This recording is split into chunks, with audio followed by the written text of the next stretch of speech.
ಕಾಯಕ ಯೋಗಿ ಶಿವಕುಮಾರ ಸ್ವಾಮೀಜಿಗಳ ಅಂತಿಮ ಕ್ರಿಯಾ ವಿಧಿವಿಧಾನಗಳು ನೆರವೇರ್ತಾ ಇರುವಂತಹ ದೃಶ್ಯಗಳನ್ನು ನೋಡ್ತಾ ಇದ್ದೀರಾ. ಅಪಾರ ಜನಸಾಗರದ ನಡುವೆ ಎಲ್ಲ ವಿಧಿವಿಧಾನಗಳು ನೆರವೇರ್ತಾ ಇದೆ.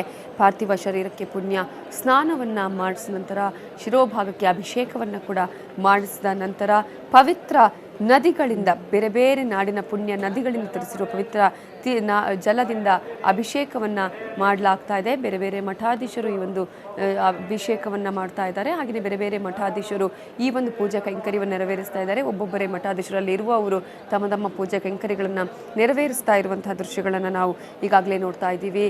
ಅಪಾರ ಜನಸಾಗರದ ಮಧ್ಯೆ ಕಾಯಕ ಯೋಗಿಗೆ ಈಗ ಅಂತಿಮ ವಿಧಿವಿಧಾನ ನೆರವೇರ್ತಾ ಇದೆ. ಅಂತಿಮ ನಮನವನ್ನು ಈಗಾಗಲೇ ಸಲ್ಲಿಕೆ ಮಾಡಿದಂತಹ ಭಕ್ತ ಸಾಗರವೇ ಅಲ್ಲಿ ಇರೋದನ್ನು ನಾವು ನೋಡ್ತಾ ಇದ್ದೀವಿ. ಈಗಾಗಲೇ 7 ಗಂಟೆಯ ಸಮಯ ಆದರೂ ಭಕ್ತ ಸಾಗರ ಈ ವಿಧಿವಿಧಾನವನ್ನು ವೀಕ್ಷಣೆ ಮಾಡ್ತಾ ಇದ್ದಾರೆ. ತಮ್ಮ ಗೌರವವನ್ನು ಸಲ್ಲಿಕೆ ಮಾಡ್ತಾ ಇದ್ದಾರೆ. ಈ ಮೂಲಕ ಶ್ರದ್ಧಾಂಜಲಿಯನ್ನು ಕೊನೆಯ ಬಾರಿ ನಮನವನ್ನು ಸಲ್ಲಿಸುವಂತಹ ಕೆಲಸಕ್ಕೆ ಭಕ್ತ ಸಾಗರ ಈಗ ಇರೋದನ್ನು ನಾವು ನೋಡ್ತಾ ಇದ್ದೀವಿ.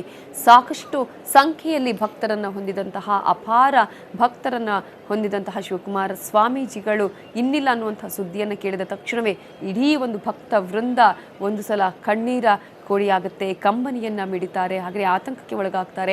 ಆನಂತರ ನಿನ್ನೆಯಿಂದ ಇವತ್ತಿನವರೆಗೂ ಕೂಡ ಲಕ್ಷೋಪಲಕ್ಷ ತಂಡವಾಗಿ ಜನ ಆಗಮಿಸಿದ್ದನ್ನು ನೋಡಿದ್ದೀವಿ. ಪಾರ್ಥಿವ ಶರೀರದ ಅಂತಿಮ ದರ್ಶನವನ್ನು ಸಾಕಷ್ಟು ಜನ ಪಡೆದಿದ್ದನ್ನು ಕೂಡ ನಾವು ಗಮನಿಸ್ತೀವಿ. ಈಗಾಗಲೇ ಈ ಒಂದು ದೃಶ್ಯಗಳನ್ನು ನೀವು ನೋಡ್ತಾ ಇದ್ದೀರಾ.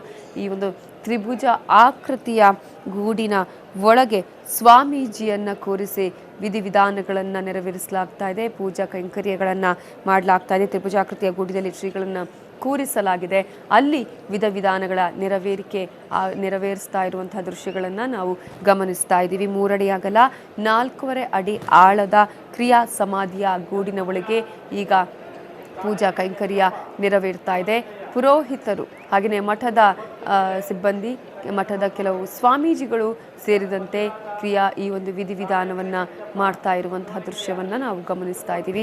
3 ಅಡಿ ಅಗಲ 4.5 ಅಡಿ ಆಳದ ಈ ಕ್ರಿಯಾ ಸಮಾಧಿಯಲ್ಲಿ ಕೆಲವೊಬ್ಬರಿಗೆ ಹೋಗೋದಕ್ಕಷ್ಟೇ ಸಾಧ್ಯ ಆಗುತ್ತೆ.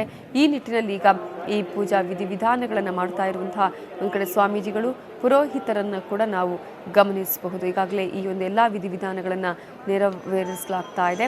ಈ ಒಂದು ಗದ್ದಿಗೆಯ ಅಂದರೆ ಭವನದ ಹೊರಭಾಗದಲ್ಲಿ ಗಣ್ಯರಿಗೆ ಅವಕಾಶವನ್ನು ಮಾಡಿಕೊಡಲಾಗಿದೆ. ಸ್ವಾಮೀಜಿಗಳು ಕೂಡ ಈಗಾಗಲೇ ಹೊರಭಾಗದಲ್ಲಿ ನಿಂತು ಈ ವಿಧಿವಿಧಾನಗಳನ್ನು ನೋಡ್ತಾ ಇರುವಂತಹ ದೃಶ್ಯಗಳನ್ನು ಕೂಡ ನಾವು ಗಮನಿಸಬಹುದು. ಹಾಗೆಯೇ ಹೊರಭಾಗದಲ್ಲೂ ಕೂಡ LED ಪರದೆಗಳನ್ನು ಹಾಕಲಾಗಿದೆ, ಟಿವಿಯನ್ನು ಹಾಕಲಾಗಿದೆ.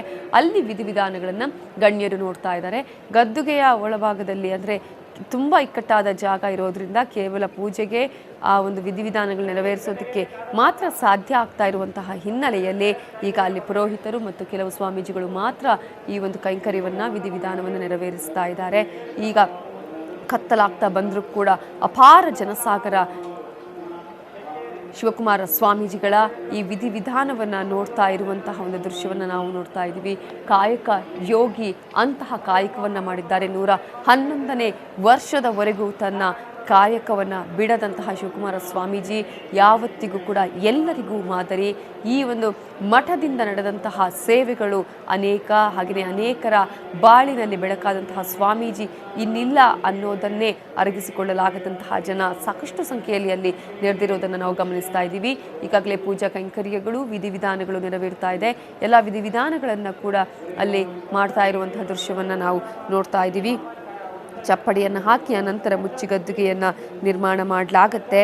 ಈಗಾಗಲೇ ಶರೀರದ ಶಿರೋಭಾಗವನ್ನು ಬಿಲ್ವಪತ್ರೆಯಿಂದ ಮುಚ್ಚಲಾಗುತ್ತೆ. ಆನಂತರ ಈಗ ಸದ್ಯಕ್ಕೆ ಜಲಾಭಿಷೇಕ, ಕ್ಷೀರಾಭಿಷೇಕ, ಹಾಗೆಯೇ ಬಾಳೆಹಣ್ಣು ಆಗಿರ್ಬೋದು, ಬಿಲ್ವಪತ್ರೆ ಆಗಿರ್ಬೋದು, ಹೂವನ್ನು ಹಾಕಿ ಅನಂತರ ಜಲಾಭಿಷೇಕದ ಮೂಲಕ ವಿಭೂತಿಯನ್ನು ಕೂಡ ಹಾಕಿ ಅಲ್ಲಿ ವಿಧಿವಿಧಾನವನ್ನು ನೆರವೇರಿಸಲಾಗ್ತಾ ಇದೆ.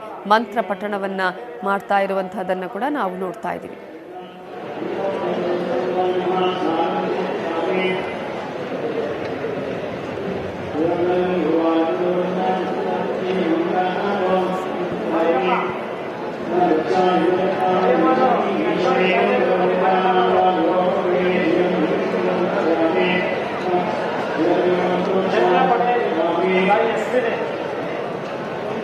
पटेल